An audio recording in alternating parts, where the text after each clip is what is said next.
on Sprue Review. My name's Sponson and today I'm going to be taking a look at the Deimos pattern Predator, a single vehicle miniature by Games Workshop for the Horus Heresy.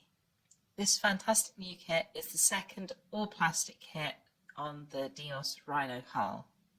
I'd made some predictions on how this would differ from the basic Rhino kit in my review of it, so let's see how close I was. But before we get to the sprues, let's take a look at the box itself. The front of the box has another one of these composited pieces of artwork, which I really like. Really nice image of the studio miniature Sons of Horus Deimos Predator, with a bunch of terrain pieces, a couple of figures, all composited in with faux fire and smoke and little embers. Really atmospheric, but still very clear what model you're getting.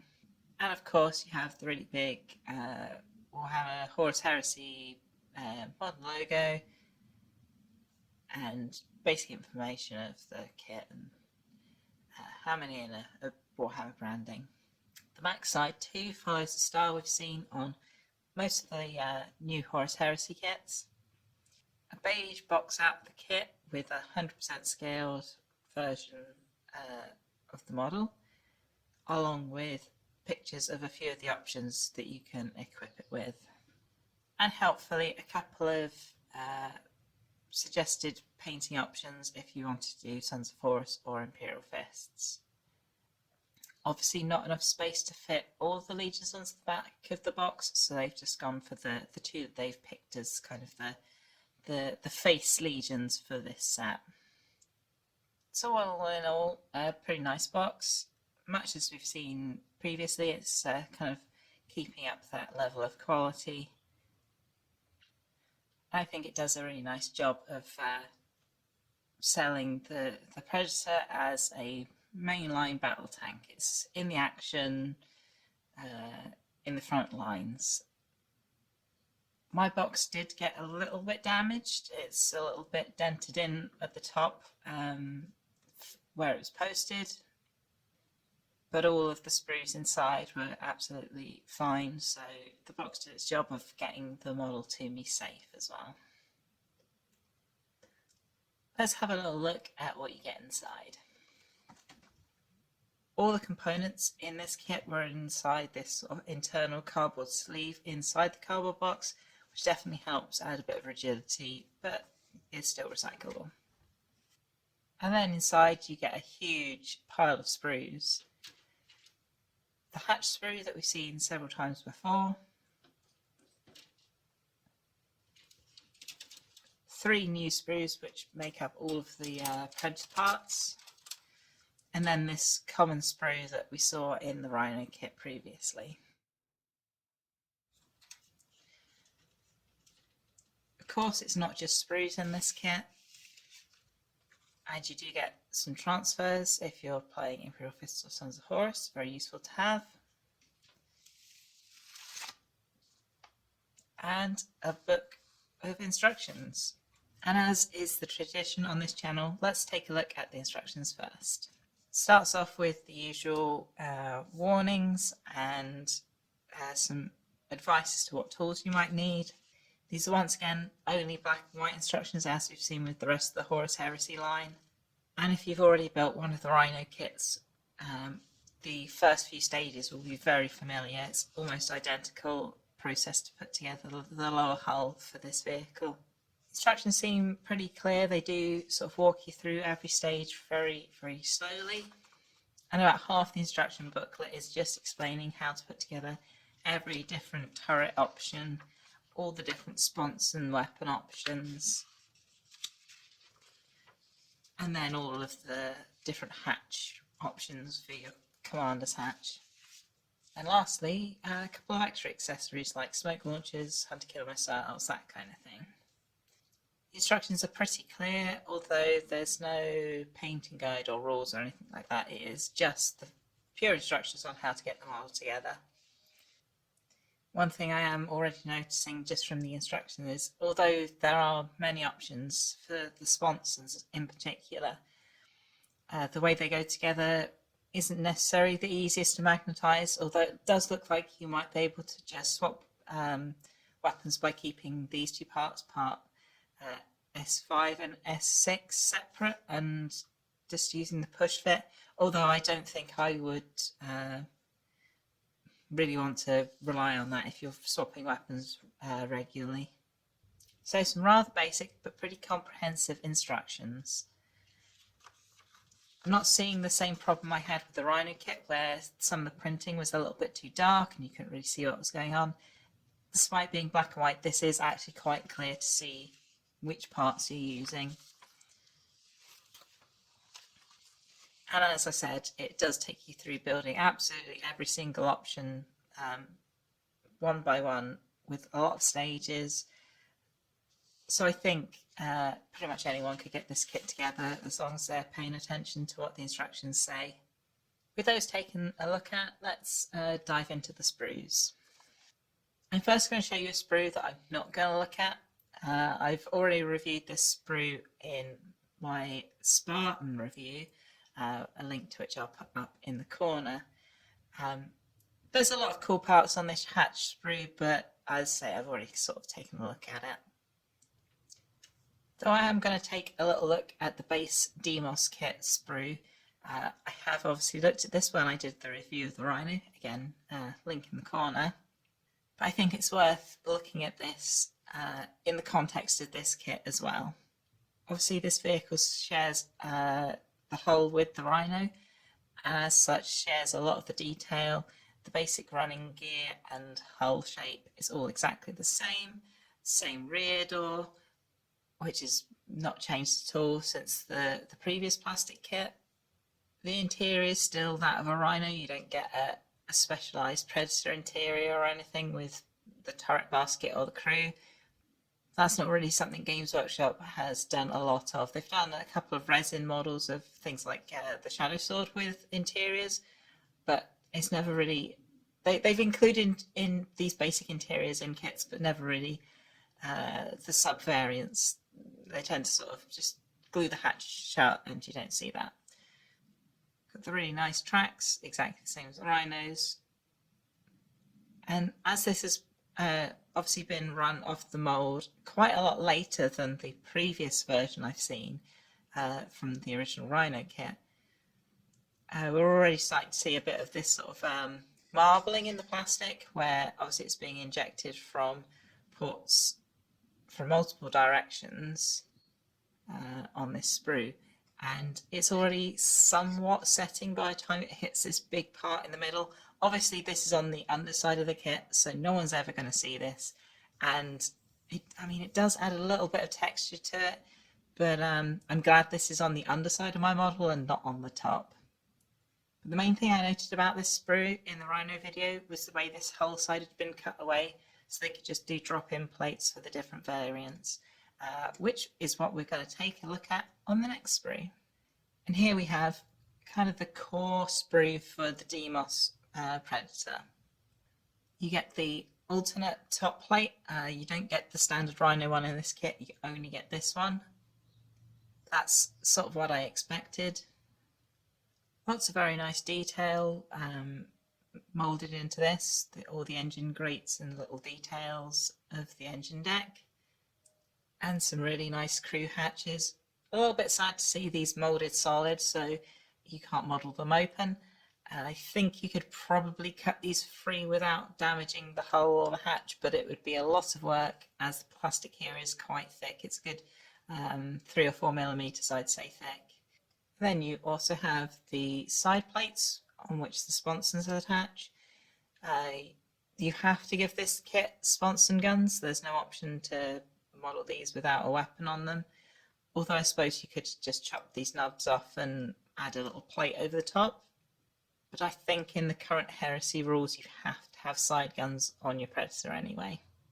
These are left and right handed. The way this sort of armour plate on the top swoops is different on the left and right, so be sure you stick in the right one onto the right side. The front plate is very reminiscent of one of the alternative original Rhino fronts, with this big armoured wedge with a single window on the front. I kind of wish you got one of these in the rhino kit as well, but I guess you can swap a rhino front onto this and have this one for a rhino. They should be interchangeable. And of course, the main focus of the model, the great big turret. This is again very similar to the original plastic Predator tank, with this big flat domed turret with a single large hatch on this sort of raised tower at the back. Happen to have one of the originals, and a lot of the detailing is reminiscent, not identical, but it's obvious that they've taken a lot of inspiration from that original Predator. And then just increase the detail. There's a lot more periscope mountings, and this piece which fits on here, being a separate part, means you got a lot more detail than was in the original kit. So only a little sprue with a few parts, but some very key parts. And I think very smartly broken down to have these parts on this sprue. All the turret weapons that are included are on a separate sprue, and this is about half the options that the Predator has, so I suspect that we might see a different variant of the Deimos Predator with the other weapons. This sprue allowing the vehicle to have Predator autocannon, twin las, the Volkite macro sacker, and grav cannon. The Predator also has access to Flamestorm cannon, Executioner plasma destroyer, heavy conversion beamer, magna melter cannon. So it kind of feels like that's another 4 weapons. Maybe we're going to see a version with those. I guess more close combat, although the conversion beamer is a long range weapon. Yeah, it feels like there's another sprue coming at some point. One nice thing about this sprue is that you are given one of these weapon cowls and mounting points for each of the 4 weapons. So if you want to magnetize this, you've got at least the parts to do the magnetization to the turret. Although the part used to locate this onto the turret is square, and yeah, it's going to be a little bit awkward to try and work out exactly how to do a magnetization of this part. But at least the part is there and repeated, rather than only having one of these and having to magnetize the weapon in a different way. And all the weapons here are modelled in some really nice fine detail. The autocannon is probably the most simple, but even that has a few little rivets just to bring a little bit more detail to the quite simple barrel shape. The twin las cannons are very similar to those on the Spartan that we've seen already. Lots of extra detail. This kind of retro widget that they're added to the las cannons for these plastic kits. Grav cannon has lots of nice detail, very well designed, very iconic shape to the muzzle, which is of course modelled as 2 pieces, so you have a sort of a pre-drilled barrel effect. And the kind of energy coils, I'm not sure what they are on a grav weapon. These little bits that stick up are all modelled separately, so you've got lots and lots of detail on that weapon. And your Volkite cannon is in many pieces to get all this nice fin detail, looking very crisp while still having lots of detail on the top. The other thing that they've included are these little turret bustles. The autocannon and las cannons share the same simple box, but the Volkite weapon gets this quite fancy detailed generator to stick on the back of the turret. So some really gorgeously detailed weapons, but I'm wondering how they're going to do the rest. I honestly think it'll be another sprue with a different kit, but they could do resin weapons to fit on this. I say I'll be interested to see which route they take. Which just leaves us with one last sprue, which is the Sponson guns. Which once again, you're absolutely spoilt for choice. There are many different options. And in this case, you do get all of the kind of universal options. You've got the heavy flamers, the heavy bolters, las cannons, and Volkite culverins. The only other option I think you can get is assault cannons, but only specific chapters are allowed to replace heavy flamers with assault cannons in this particular edition of the rules. So not including them isn't the biggest loss, as it's only going to be a fraction of the players that would be able to use them in any case. And just like the turret weapons, these are all very nicely modelled. Very detailed. Las cannons with, again, this retro rogue tradery looking detail. More very, very detailed Volkite weapons with very characteristic heat sinks or coils. Some quite nicely detailed heavy bolters. These are very similar to the ones on the Dreadnought's kit, and even have the same sort of round ammo drums. And the heavy flamers are quite a multi-part affair with 2 halves of the weapon and 2 halves of the muzzle. They do a good job of including all of this very fine detail. All these holes are nice and circular, there's not too much stretching around the corners. And the really nice igniters on the ends. Very, very nice detail. Although the one downside on this sprue is that you only get enough of these parts, 2 on each end of the sprue, so you can only build up a pair of heavy weapons for the Sponsons, as this would be quite an easy point to have exchangeable weapons, as these just drop on and twist onto the mounting points on the vehicle, and that looks to be quite a secure system. But without enough of these to attach all the weapons to, you're kind of left with an interchangeable system with only one option. The weapons are mounted through the top and the bottom with a plastic rod that comes out of the top targeting piece and this little cap on the bottom. So I think I'm going to end up cutting these off and mounting magnets into this portion and then into the top and the bottom of the weapons to make them easy to swap in and out. Although that feels like such a backwards way of doing it when there's such a nice easy system built into the kit. I guess the alternative is to model these parts, and the extra armoured piece all in 3D software and print off separates. So then you can have more easily swapped out weapons, but I'm not sure I can be bothered to do the work of designing all of these parts in 3D myself, as the tolerances would have to be very close for them to actually clip into the side panels. So I think I'll just do the other difficult option of magnetizing all the weapons instead. So it's nice to see all the options available on the sprue, but it would have been nice if they could have included multiples of the parts you needed to actually use all the options, rather than kind of forcing you into having removable weapons but only one set of removable weapons. It seems like a bit of a missed opportunity when you're already including all of these parts on a sprue. So the Deimos Pan Predator, it's pretty much what I was expecting. The breakdown of the parts and how they attach onto the rhino hull was completely what I thought they were going to be.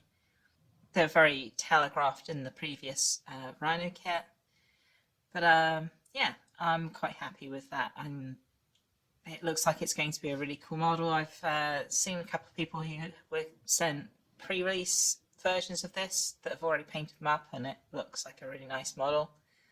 This one I don't think I'm going to do too much conversion work on. I think it's going to be built almost exactly out of the box, and will end up in my Imperial Fists army that is ongoing.